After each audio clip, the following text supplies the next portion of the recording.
Thank you. Thank you, Richard. And I'd like to thank the organizers for inviting me to speak. It's a pleasure to be back at Harvard, where I did my postdoctoral work. And thank you, everyone, for waking up so early on a Saturday, especially Richard. It's also kind of rough for me as well. But, okay. So the two talks I want to give are tied together by the subject of total positivity. A real matrix is totally non-negative if every minor is non-negative. A real matrix is totally positive if every minor is positive. So this, in this example, this 2 by 2 matrix, it's not totally non-negative and it's not totally positive. So all the entries are positive, but the determinant of this matrix is negative. But this 3 by 3 matrix is totally positive. To check that, well, it's pretty clear that every entry is positive. We also have to check all 9 2 by 2 minors. OK, I just did that.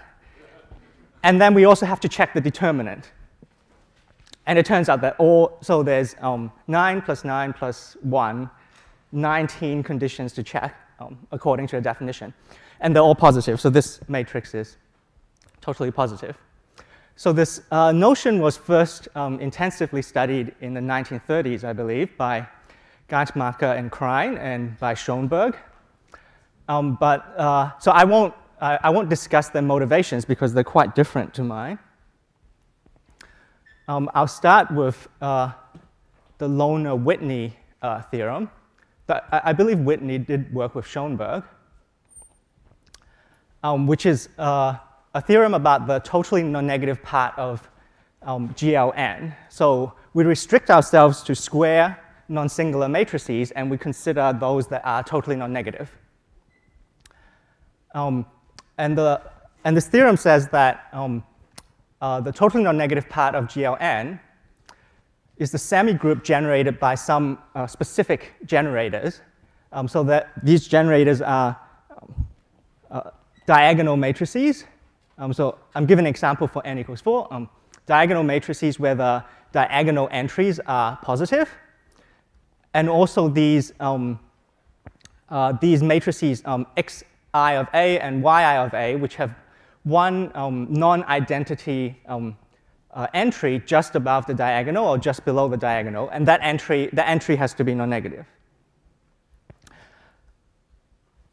OK, so the fact that GLN are totally non-negative part is a semigroup.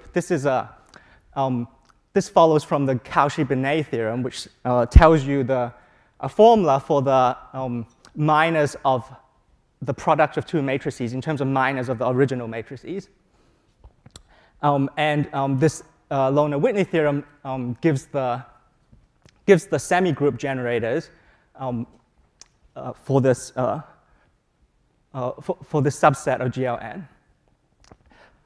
One way you might think about it is that with totally positive matrices, you can row reduce. You can row reduce your matrix just using these adjacent row reduction operations. So you don't need to jump over rows. You always sort of add the ith row to the I plus first, or the other way around. But you don't have to go I to I plus 2. OK. So I'm going to introduce some notation, which will be in place for most of the talk. I'm going to let G be a complex, simple algebraic group, connected. Let B and B minus be opposite Borels. U and U minus be their unipotent subgroups. T to be the torus, and I to be the vertex set of the Dynkin diagram. So if this notation is not familiar for you, you can just think about the type A case, which is the case G is equal to SLN. Then the Borel subgroups are the subgroups of upper triangular matrices and lower triangular matrices. The unipotent subgroups are upper triangular matrices with 1s on the diagonal and lower triangular matrices with 1s on the diagonal. And the torus is the diagonal matrices. So for SLN, this finite set I is identified with the set of integers 1 to up to n minus 1. And also there's analog of these generators xi and yi in this setting. I'm also going to assume that I made all these choices so it's compatible with the real structure. So you can think that I started with a split real form and made these choices and then complexified it. OK, so around, I believe, between 15 and 20 years ago, Lusztig turned the Lohner-Whitney theorem around and used it as a definition. So the Lohner-Whitney theorem says that the totally non-negative part of the group GLN is the semigroup generated by some specific generators. And there's a natural analog of these generators for the setting that I just had in the last slide. And Lusztig suggested to define the totally non-negative part of any split real group, split real reductive group, by using the analogous definition. So I won't go through carefully what this t greater than 0 is. So it will be familiar to those who are familiar with the notation. Okay. So the Lohner-Whitney theorem gives semigroup generators for this sub-semigroup of GLN. A natural question would be, if you've got generators, maybe we should ask for the relations. And the first interesting relation you see is this one, and it sort of motivates most of this talk. Take x1 of t, which is this generator, and x2 of t, which is this generator, depending on the parameter t, and multiply them together in this way. So do x1 something, x2 something, x1 something. And you notice that you can rewrite it also in terms of x2 something times x1 times something times x2 something. So these matrices, x1 of t, they're upper triangular. And the upper triangular matrices in this 3×3 case is 3-dimensional. So it's sort of reasonable that this x1a, x2b, x1c, it sweeps out a 3-dimensional subset, and so does x2 of something, x1 of something, x2 of something. And you ask for what's the transformation in the parameters which relates the two. So it turns out that the product of these three matrices is equal to the product of these three matrices with these particular transformations in the parameters. And these transformations, I think, it's a little bit surprising, but I think actually Lusztig was the first to study these transformations, even though it's a very, it's just a calculation with 3×3 matrices. The one thing that you notice about it is that the transformation is given by a rational function. So it's given by this rational transformation. A, B, C goes to these three rational functions. And these rational functions have no minus signs. And this is compatible with the theory of total positivity, because in total non-negativity, you're supposed to put a non-negative or a positive parameter A, positive parameter B. And this way, if you start with 3 positive parameters, on the right-hand side, you get 3 positive parameters. But you can just think of this as a transformation of 3 parameters in C star to 3 parameters in C star. And it turns out to be a birational transformation. The inverse is actually the same map.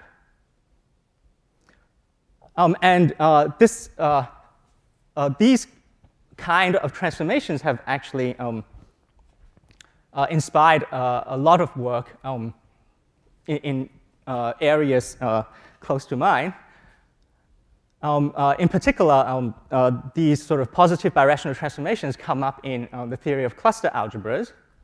And perhaps, so closely related are Fock and Goncharov's coordinates for higher Teichmüller spaces, where you make some choice to get a coordinate system. If you make a different choice and get another coordinate system, then the coordinates are related by a subtraction-free birational transformation. And probably this, Fock and Goncharov's work is the most striking example of sort of naturally occurring such coordinate systems. So I'm not going to talk about the first two things here. I'm just going to talk about work of Bernstein and Kashiwara on geometric crystals. OK, so one thing you can do with a subtraction-free birational transformation, so if you're given such a formula, is you can tropicalize it formally by converting any plus sign you see to minimum, any multiplication to plus, and any division to minus. And this gives a map,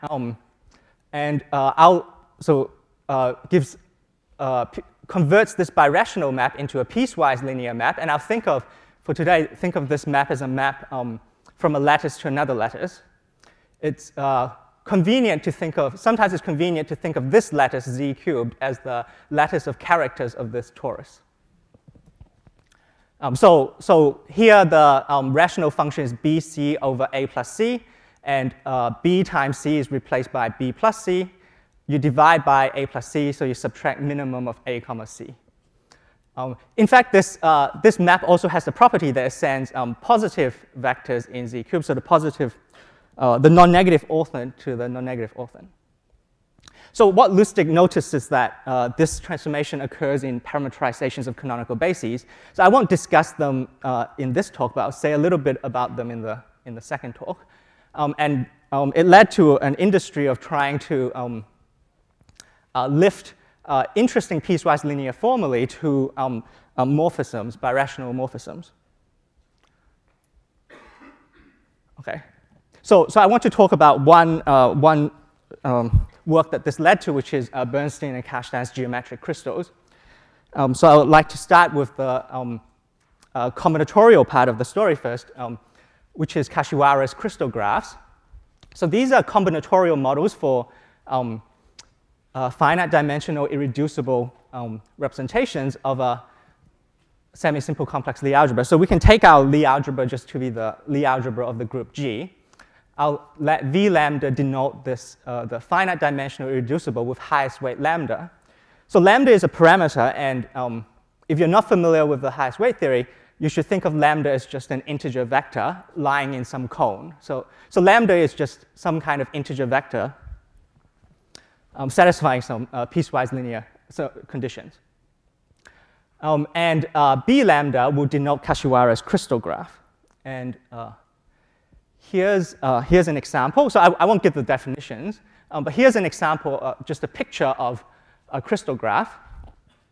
This crystal graph corresponds to the adjoint representation of SL3. So SL3 is the Lie algebra of 3×3 traceless matrices, and that's 8-dimensional. And we're looking at it acting on itself by brackets.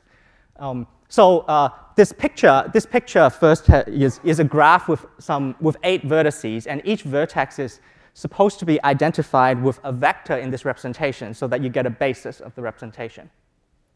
So I've conveniently drawn the vertices of my crystal graph in terms of tableau.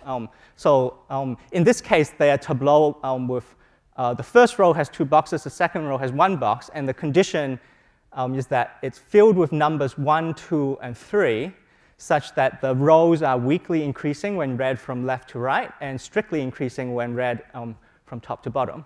So there are 8 such objects, and part of the structure of the crystal graph is it's got some edges which are colored by the Dinkin diagram, so the set I, which encodes to some extent the action of the Chevrolet generators of SL3 in this representation. So I won't actually talk much about these edges. Most of the time, I'll be mainly concerned with this weight function. So this is a function from the vertices to a lattice, which gives, so each vector is a weight vector and comes with an integer vector. So each vertex in this crystal graph comes with an integer vector, which is its weight. And possibly the most important combinatorial invariant of finite dimensional representation of a simple Lie algebra is its character, which is, you can think of it either as the trace of some element acting in this representation, or you can think of it as a formal sum. So I prefer to think of it as a formal sum. And one way to write it, if you had this data, is that it's the sum over vertices in this graph of sort of the formal exponential x to the weight. And in this picture, you can read off the weight by counting the number of 1s, 2s, and 3s. So the weight of this tableau here is 1, 2, 0, which corresponds to the monomial, this monomial. So it's x1 to the 1 because there's 1, 1, x2 squared, x3 to the 0.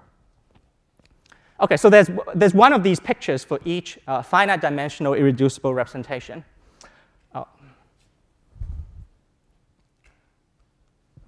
OK, so just to say a little bit about where this construction comes from. So Kashiwara came up with this construction by studying representations of the quantum group, sort of a Q analog of the Lie algebra. And then he took the limit, and he called it crystallization. He took the limit as Q goes to 0. So I won't talk about this construction. I'll just talk about a different construction due to Bernstein and Kashtan, which starts with a geometric crystal and tropicalizes it. As far as I know, there's no known way to go directly from the quantum construction to this birational construction. So what's a geometric crystal? So a geometric crystal is a complex, irreducible variety equipped with some additional structure. And I won't need all of this structure. So it's a complex variety, and the structure that I'll need will be one rational function from the variety to the torus called the weight function. This is not the same as the weight function of the crystal graph. And one rational function from the variety to complex numbers called the decoration. And in a different context, it's called the superpotential. And then there's some other data, some rational actions and some other rational functions with a lot of compatibility. But there's no hope to write down all the axioms and discuss them. So I'm not going to try to do that. Instead, I'm going to give the definition of one particular geometric crystal. So to do that, I'm going to fix some additional data. So first, I fix a representative of the longest element in the while group. If you don't know what that means, it basically means a matrix which corresponds to kind of the longest permutation, so the anti-diagonal matrix. And I'm also going to fix a non-degenerate character of the unipotent. So I won't say exactly what non-degenerate means, but the example to keep in mind is for SLN, we can take chi of an upper triangular matrix with ones on the diagonals to just the sum of the entries just above the diagonal. So when you multiply two upper triangular matrices, then this quantity will add. Okay.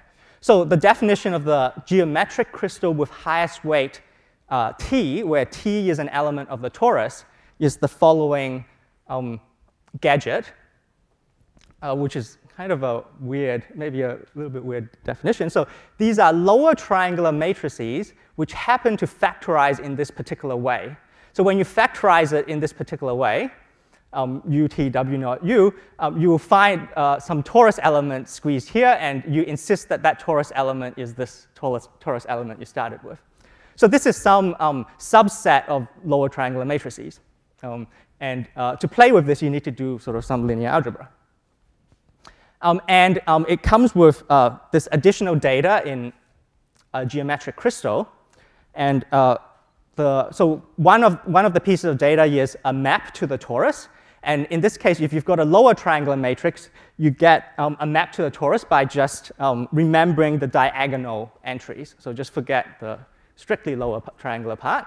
So that's what the map to the diagonal matrix is. And then there's a function, a rational function on this set. And it's defined by take your lower triangular matrix, factorize it in this kind of weird way.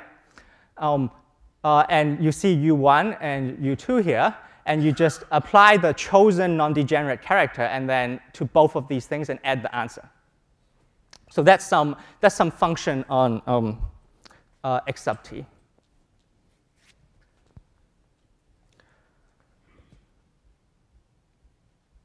Okay, so let me do an example of trying to calculate these functions in explicit coordinates. So I'm going to use this kind of product that I already had earlier, which was I discussed them in when I talked about this Lohner-Whitney theorem. So if I multiply this product x2 of A, x1b, x2 of C, then I'll get this matrix. And generically, a generic upper triangular matrix with ones on the diagonals can be written in this form. This gives a birational parametrization of the unipotent subgroup. And I'll let T be this torus element, and as before, W0 is this particular matrix. So once you've chosen, we fix A, B, and C, and then we get this upper triangular matrix. We also have T, which is fixed, W0, which are fixed. So I know this matrix. Now the problem is to take the product of these three matrices and find another upper triangular matrix, which will make it lower triangular. And it turns out that there's a unique way to do this. So you just compute this product of these three matrices, and you ask, what upper triangular matrix do I multiply on the right to make it lower triangular? And it turns out that this is what you have to pick as the upper triangular matrix on the right, and this is what you'll get as the lower triangular matrix. So the x sub t is parametrized by triples of numbers A, B, and C. I'm not going to worry about like that there's some denominators, because all the formulae will be just rational formulae. So x sub t is parameterized by three numbers, and the matrix looks like this when you're given A, B, and C. So T is fixed and W0 is fixed. OK, then you can read off that gamma, the weight function, is just the diagonal entries, which is this diagonal matrix. And the decoration is this function. So how do I get this decoration? So you have to take the so chi of this matrix is the sum of these two entries, so it's A plus C plus B. And then I have to add these two entries, which are significantly more complicated. So T2 over C T3 and this quantity here. The sum of these four terms is the decoration. If you expand it, you end up with 6 terms. So it's A plus B plus C plus these Laurent monomials.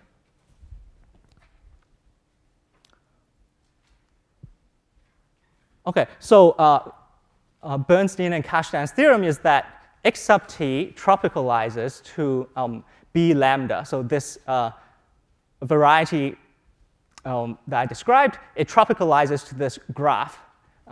And I'm not going to explain the whole of what this tropicalization functor does. But I'm just going to explain one chunk of it, which is, in particular, there's a bijection between this set and the crystal graph, which sends the tropicalization of the function gamma to the weight function of the crystal graph. So, what is the set on the left? Over here is the dictionary of what tropicalization means. So I replace C star with integers or a torus with its lattice of characters. any kind of birational formulae with no minus signs, I'll apply this operation to. And to be careful with my coordinates, I parameterize things with A, B, and C, which were entries in C star. Previously, I'll use capital letters to denote the sort of tropical version of them, which are now integers lying in a lattice. And my entries of the torus element, T1, T2, T3, will become lambda 1, lambda 2, lambda 3, which are integers. OK, so the sort of most basic claim of Bernstein and Kashdan is that there's a bijection between this set and the crystallograph. So what is the set? So this F, which is this decoration that I calculated before, I said it has 6 terms. When I tropicalize it, so it's something plus something plus something plus something. So you end up taking the minimum of 6 things, and it's these 6 things. So the first 3 terms were A plus B plus C. So minimum of A, B, C, and then these kinds of functions. And if you first look at this inequality, minimum of these 6 things, it doesn't mean much. But it turns out that you can arrange these 6 inequalities into the 6 inequalities in this picture. So the 6 inequalities coming from the 6 monomials in the decoration correspond to the 6 inequalities in this grid. This is a grid of integers arranged in a triangular array. It's called a Gelfand-Zetland pattern. And I want to give the bijection between tableau and these kinds of arrays. So I'm going to do it for a bigger example because it's more instructive. So if you give me a semi-standard tableau, which is a picture looking like this, so that the rows are weakly increasing and the columns are strictly increasing, to obtain the first row of this Gelfand-Zetland pattern, I write down the shape of this array. So I just count the number of boxes in each row. So I'll see 5, 4, 1. And then I sort of erase the 3s and look at what's left over, and I see the shape 4, 2. And I'll write them down in the second row. And finally, I erase the 2s, and I see the shape 3, and I write them in the last row. And what you end up with is some grid which satisfies these inequalities. OK, so so going back to this statement here, so what I've sketched is an argument why this set in this case, in the SL3 case, or the GL3 case, why this set is in bijection with tableau. So kind of a minimum sort of statement about this theorem is that this set here has a cardinality given by the wild dimension formula. So that's. You can also check that it's compatible with the weight function, so that if you tropicalize this gamma, so gamma is this diagonal 3×3 matrix, so it's got 3 entries. If you tropicalize each of them, you get the number of 1s, 2s, and 3s in the tableau. So I said earlier that the sort of most basic or most important combinatorial invariant of this finite dimensional irreducible representation is its character, which is this formal sum. So you can think of it as summing over these basis vectors or summing over these vertices of the crystal graph of the weight. So some generating function. So a natural question is, what is the character of a geometric crystal, which is this object in algebraic geometry? It comes with these formulae, which are subtraction-free birational formulae.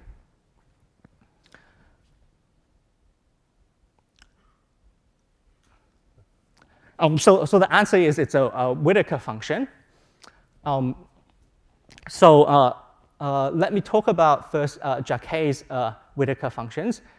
So this is one way to think about them. So let's just focus. So I'm just going to discuss the split real case. So let GR be the split real group, the real points of the group G, K be a maximal compact subgroup, and U of R to be the real points of the unipotent. So I chose everything so that this datum is compatible with the real structure in the beginning. So one way to think about Whittaker functions is that it's a smooth function on this quotient,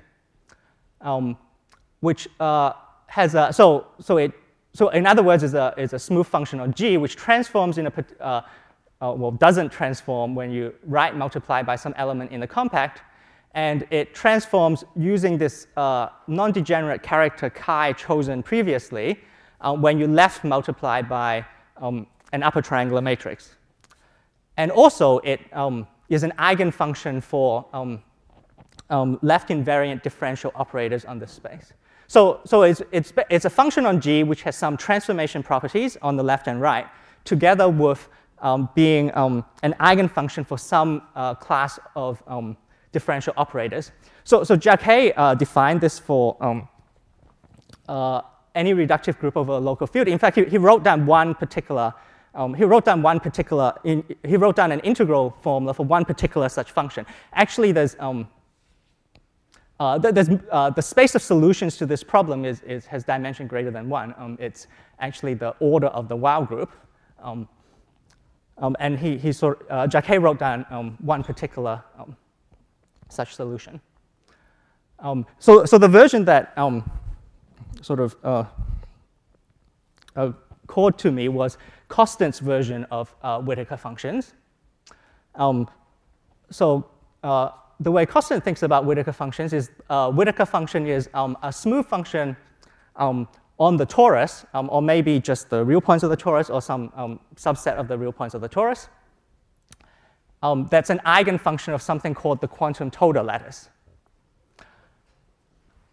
And the quantum total lattice is a system of commuting differential operators. So it's a bunch of commuting differential operators acting on functions on the torus, where the lowest degree one is the second order differential operator, half of the Laplacian minus some numbers which depend on the non-degenerate character I chose before, but we can forget the chi-i's you can think of as 1. And then times this summation, and this function is some particular functions on the torus called simple roots acting by multiplication. So this is the first differential operator in a large system of commuting differential operators. And it's basically, roughly speaking, is related to Jacquet's version via a process called quantum Hamiltonian reduction. So instead of, what's the difference between the two versions? So in this version, you have a function on the group which transforms in a particular way under sort of subgroup actions on the left and right, and it's an eigenfunction of a large bunch of differential operators. And in Costant's version, it's a function on a much smaller set. It's just a function on the torus. So you've gotten rid of the transformation properties, and this large class of differential operators is reduced to studying this thing called the quantum total lattice. So this quantum total lattice had already been studied in was already of interest to people in integral systems, and Costant introduced the sort of Lie theoretic version of the total lattice, and I believe Kashdan was also involved in this, in observing that you can obtain this by quantum Hamiltonian reduction. Okay, so the theorem I want to talk about is this. So you fix a character of the torus, and then you define this integral, which I'll describe. So this is an integral basically is an integral over the geometric crystal. So I have to define it, sort of go through this a bit more carefully. But basically, it's some integral over the geometric crystal, and it's a Whittaker function, so it's a solution. It depends on my geometric crystal depends on the choice of an element in the torus. So this function depends on the choice of an element on the torus, so it's a function on the torus. And the claim is that this function satisfies these differential equations from before. So the first one of which is the quantum total Hamiltonian, but there's many others. And this is some technicality about just what's the eigenvalue. What's this integral? So it's an integral over some, so x sub t is some complex irreducible variety. And this integral is an integral over some real cycle of the same dimension sitting inside this complex variety. So this xt greater than or equal to 0 is the totally non-negative part of x sub t. For this to make sense, I kind of have to restrict t to be lie in sort of the positive diagonal matrices. So it's an integral over this real cycle. And here is a function. So recall that gamma is a function from is a rational function from the geometric crystal to the torus. Lambda is a character, so it's a function from the torus back into numbers. So lambda composed with gamma is a function from the geometric crystal to numbers. And then you have this potential e to the minus the decoration. And then there's also this differential form. And it turns out the differential form is also constructed using this, these semi-group generators from total positivity. This differential form is a meromorphic top form on x sub t. What we do is we parameterize x sub t using the parameters which I called a, b, and c previously. So I used 3 parameters a, b, and c, and I parameterized this geometric crystal. Now I'm going to take as many parameters as it takes, and there's a class of different parameterizations to choose, and I just take this particular differential form. So in this, so I is the dimension of x sub t. So I use a birational parameterization, which has these positivity properties. So this form will actually also come up in the second talk.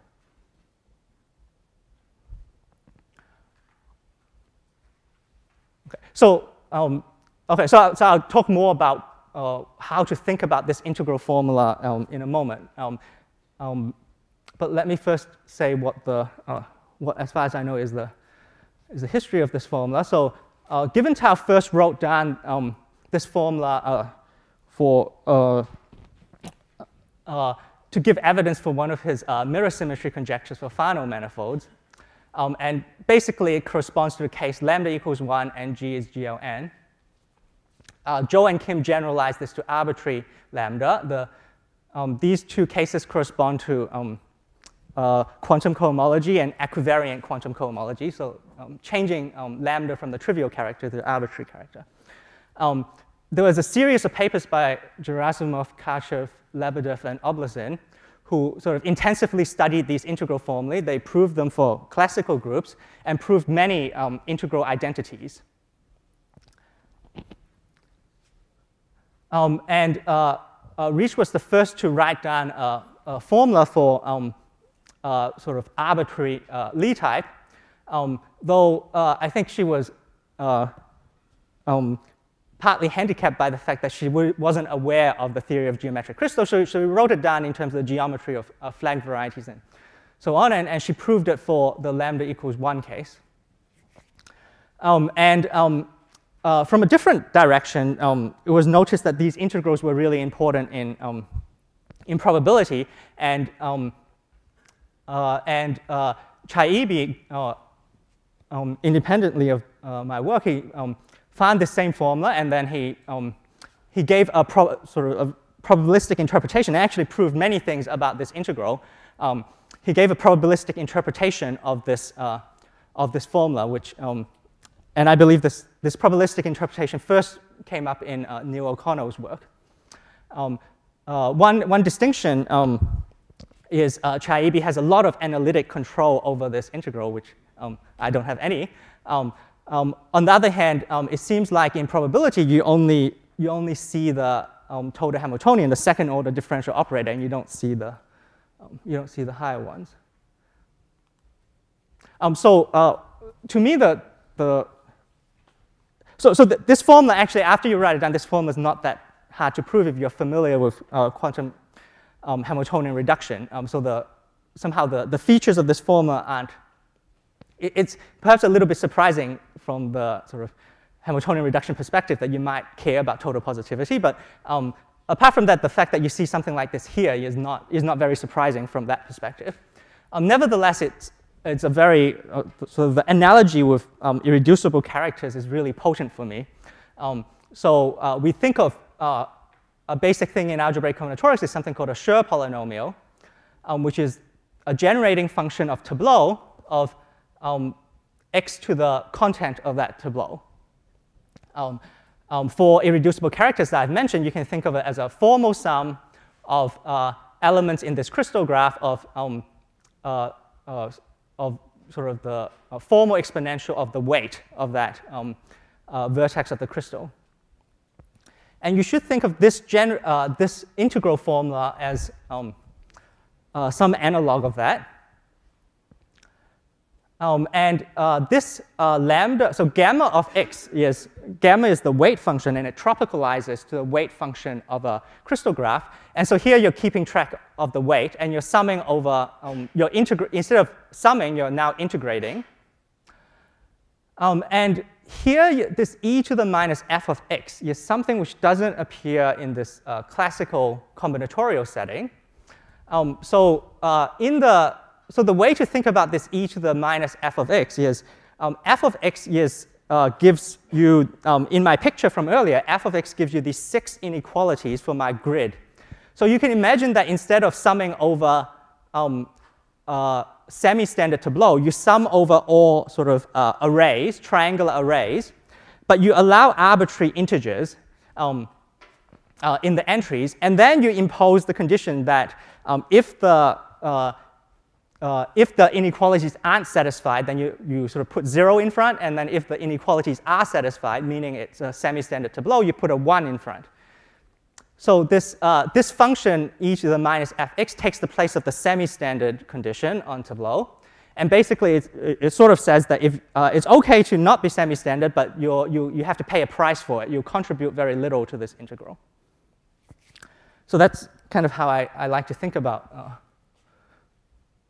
this particular integral formula. So let me say a bit about what this integral formula means to me. So as I said, this theory of total positivity and this transformation of the semi-group generators I mentioned in the beginning sort of started sort of a movement in combinatorics to convert piecewise linear things to birational things. So there's so I explained that if you're given a birational formula, you can tropicalize it by just this formal substitution where you replace addition by minimum, product by plus, and so on. And so there's lots of piecewise linear functions, and you can try to find a subtraction-free formula which tropicalizes to it. This going the other way, so going from a piecewise linear function to a subtraction-free formula, there's no canonical way to do that, unfortunately. So you have to come up with some ideas. So actually, the most potent thing I know is, and in fact, Bernstein and Zelevinsky's sort of piecewise linear formula for Littlewood-Richardson coefficients in arbitrary Lie type, which they actually, I believe they came up with the formula. So the formula they give is it's the number of integer points in a polytope, which is some kind of piecewise linear formula. So the formula they give for Littlewood-Richardson coefficients, if I understand the history, is actually they first studied the totally positive part. So I think this is, I was trying to think of what examples of combinatorial theorems were first proved by finding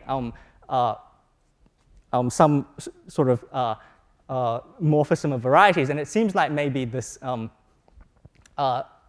not completely familiar with the history, but I think this might be one of the few examples where there's an actual, they solved this, they wrote down a formula for Littlewood-Richardson coefficients in arbitrary Lie type, and actually they found the formula by studying the geometry of the totally positive part. There's also, not just formally, so answers which are integers, there are also combinatorial algorithms which you can try to lift to birational maps. And there's the really big industry of doing so using the theory of cluster algebras, which just makes for you lots and lots of subtraction-free maps. And in many cases, and I sort of can't cover anywhere near all the cases that have been studied, this is really potent way to think about both the algorithm or the dynamical system on the birational level and also on the combinatorial level. So something I hope as combinatorialists will think about at some point is this thing suggested by this formula for a Whittaker function, which is the way I want to think about as I said, the way I want to think about a character of an irreducible representation is, I mean, it's a trace of a group element, but actually, if you do some representation theory, it's usually very convenient to think of it as a generating function, as a formal power series. So this integral I have on this page, maybe I mean, it's got actually fantastic analytic properties, and it was studied really intensively for sort of people studying Whittaker functions for real groups. They studied lots of analytic properties of these. Well, not this particular integral, but other integral formulae. And it's got sort of, it's kind of, you can make it sort of analytic in lambda, and it's multi-valued in T. But from my point of view, it seems like we should actually study such integral formula just formally. So we should, when I see something like this, is an integral over, so is an integral over some totally positive part, but which you can parameterize just using sort of r greater than 0 to some power. We should study these integrals just as formal integrals. Unfortunately, I have no example of a combinatorial theorem which can be proven using this technology, but I'm still hopeful. For example, there are classical formulae, things called Peary rules and Cauchy formulae for Schur functions, and they're integral versions of those things for Whittaker functions. Though I'm still looking for an example where you can find a formal integral and use it to prove an enumerative result. As far as I know, there's no such thing yet, at least not in this setting of tropicalization. So let me talk about sort of different perspectives on this integral formula, which I didn't get to talk about. So if you were doing not Archimedean Whittaker functions, but non-Archimedean Whittaker functions, so Jacquet's Whittaker functions were defined over any local field, you would try to put the p-adics in.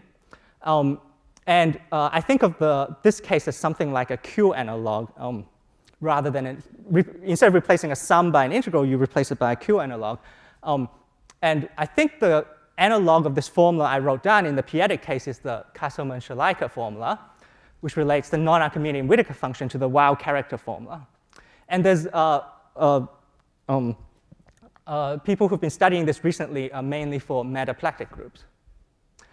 So the point of view where I first learned of this, this kind of philosophy is in the theory of mirror symmetry for flag varieties. So in that, in the language, so there's many different mirror symmetry conjectures, but and actually this given Tao's mirror symmetry conjecture doesn't seem to be the most popular kind of mirror symmetry conjecture, but it seems to be successful for flag varieties, and some other classes of varieties as well, but not as successful as other approaches. But in that, in the setting of what given Tao and reaches mirror symmetry conjecture, the theorem I stated says that X sub t, thought of as a family over T, is the mirror family to the Langland's dual flag variety. And that's because earlier Kim had proved that the quantum D module, which is a quantization of the quantum cohomology of G check mod B check, he proved that the quantum D module was given by this quantum total lattice. And what Giventau had conjectured is that if you write down the quantum D module, then you can write down solutions to this quantum D module as integrals over some cycles in the mirror family. So just a separate computation says that the quantum D module of the flag variety is this quantum total lattice, and the conjecture is that you can write solutions to that as an integral over whatever is the mirror. And since I wrote down solutions of the form that Giventau was asking for as integrals over the geometric crystal, you should think of the geometric crystal as the mirror family. And actually, the most work on these integral formulae recently seems to be in probability. Specifically, O'Connell discovered that you could relate that these Whittaker functions come up naturally when describing probability measures on this directed polymer model. And there's a huge amount of work on these Whittaker functions. One way to think about how it, at least for me, one way to think about the analogy is that it's on partitions you have, in the classical case, on partitions you have something called the Plancherel measure, which you can think of as taking the uniform measure on permutations and pushing it forward under something called the ISK map. Alternatively, you can define it using representation theory. And then you can generalize the Plancherel measure to the Schur measure by saying that you place a probability on partitions so that the probability of a partition is somehow proportional to the product of two Schur functions labeled by that partition. And you can generalize this to something like a Whittaker measure. And there's also a really vast generalization by Borodin and Corwin called McDonald processes. And it seems like the algebraic side were a little bit behind. I don't know any sort of group theoretic interpretation of those things. OK, so I think I'll stop here. Thank you.